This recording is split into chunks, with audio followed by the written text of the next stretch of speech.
It began like any other late-night segment, polished, upbeat, predictable.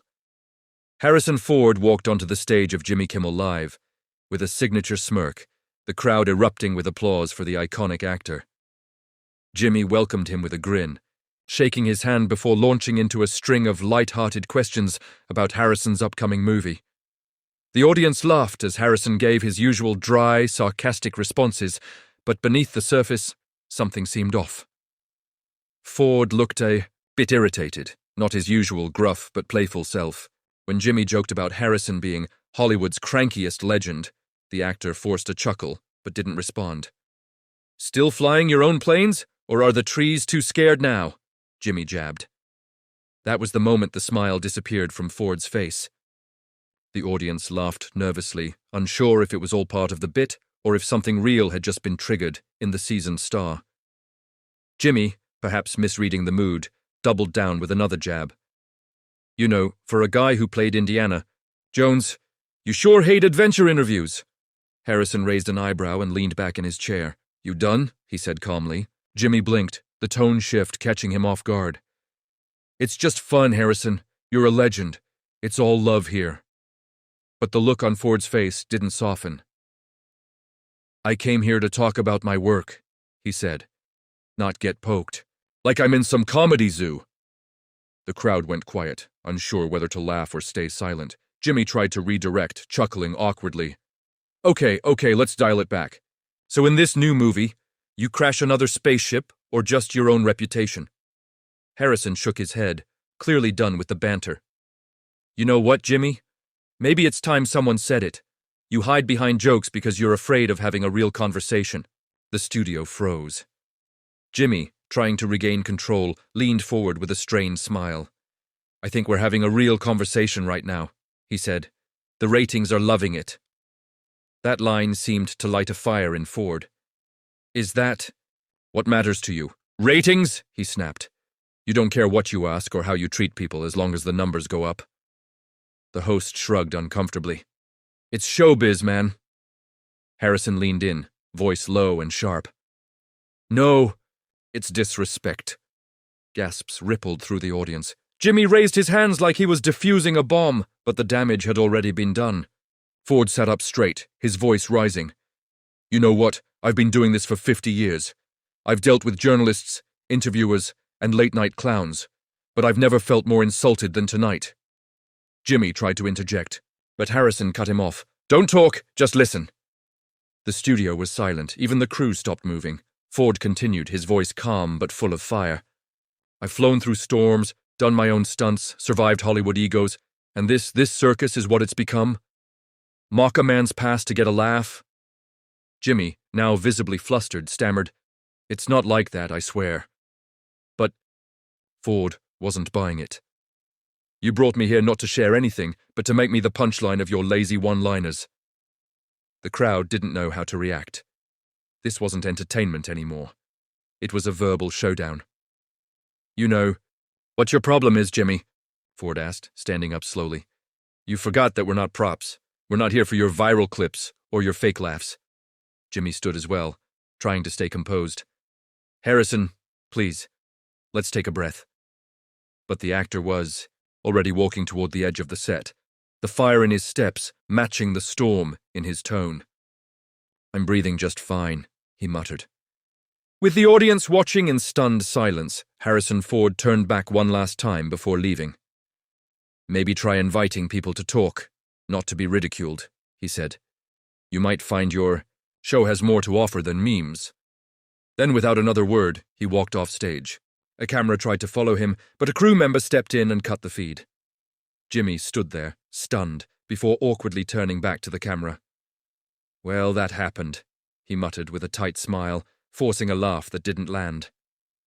The show cut to commercial early, leaving the viewers wondering whether it was scripted or a genuine meltdown. Online, it didn't take long for the footage to be clipped and posted.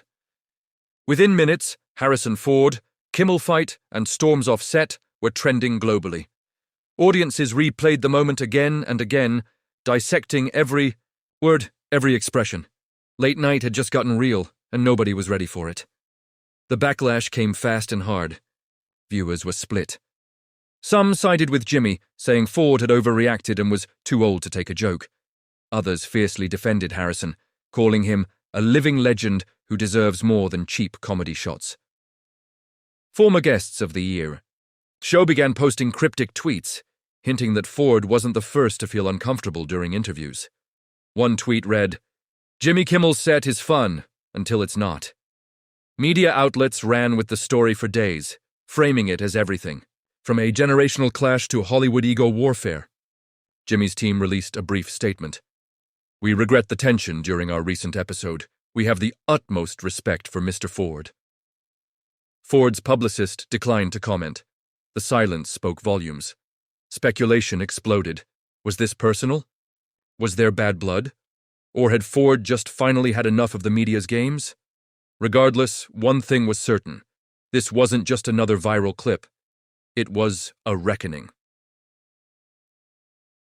3 nights later, Jimmy returned to the show with a monologue addressing the incident. "In case you missed it," he joked, Harrison Ford walked off the show and left a trail of fear behind him. Nervous laughter filled the studio. "I think I saw my life flash before my eyes, mostly Star Wars clips." While some laughed, others cringed at his attempt to spin the moment. "But seriously," Jimmy added, "I respect the guy, always have. Sometimes wires cross and sometimes those wires fly a plane." It was a light attempt to smooth over the burn, but many weren't convinced. Ford remained silent. He didn't appear in public or issue a statement. Fans began calling his walkout the Ford Awakening, posting memes of him storming off with captions like, "I find your jokes disturbing." Kimmel's credibility took a hit with some viewers, who began calling for less mockery, more depth. The late-night format was suddenly under scrutiny. Weeks passed, and the dust began to settle, but the ripple effect remained. Other talk show hosts adjusted their tones, visibly more cautious with their questions. The incident had redefined the boundary between entertainment and disrespect. Celebrities who once tolerated the roast culture of late night began speaking up about their discomfort with how interviews had become more about punchlines than platforms. Meanwhile, Ford quietly resumed his promotional tour, opting for podcast interviews and written Q&As. In one rare appearance, when asked about the Kimmel incident, he simply said, "Sometimes the truth flies higher than the punchline." The host chuckled awkwardly and moved on. It was clear Ford wasn't holding a grudge, but he wasn't backing down either. His fans praised him for standing up for dignity, reminding everyone that even the most rugged heroes have their limits. The confrontation became less about Ford losing his temper and more about a long overdue cultural reset. Documentaries and think pieces followed. The Harrison Ford moment became a case study in media ethics. Writers questioned whether late-night shows had become too cruel under the guise of comedy. Academics and critics explored the dynamic between celebrity, power, and media control. Meanwhile, ratings for Jimmy Kimmel Live saw a temporary boost. Controversy, after all, draws viewers. But long-term loyalty began to shift. Viewers wanted authenticity. They wanted real conversations, not staged discomfort. Some suggested Harrison Ford had, perhaps accidentally, ignited a new era for celebrity interviews, one where honesty mattered, more than viral clips. Through it all, Ford didn't grandstand or capitalize on the buzz. He simply continued doing what he always had, telling stories, flying his planes, and refusing to play by anyone's script but his own. The irony? In walking out, Ford had said more about integrity than any scripted answer could have. Months later, during a live Q&A for an award ceremony, a young actor nervously asked Harrison Ford, "What advice would you give for handling interviews?" The crowd laughed softly, knowing what was coming. Ford paused, looked directly at the kid and said, "Say what matters, and if someone tries to turn you into a joke, walk." The audience applauded. It was the kind of moment that showed Ford hadn't lost his edge. He'd simply drawn a line. As for Kimmel, he continued his show, a bit more careful, a bit more self-aware. The confrontation wasn't just a moment, it was a message. The viral clip faded from trending tabs, but it left a mark on the industry. People still whispered about that night. The one when a Hollywood legend walked away, not out of anger, but out of principle. And in doing so, he reminded the world that even in entertainment, respect isn't optional. It's earned.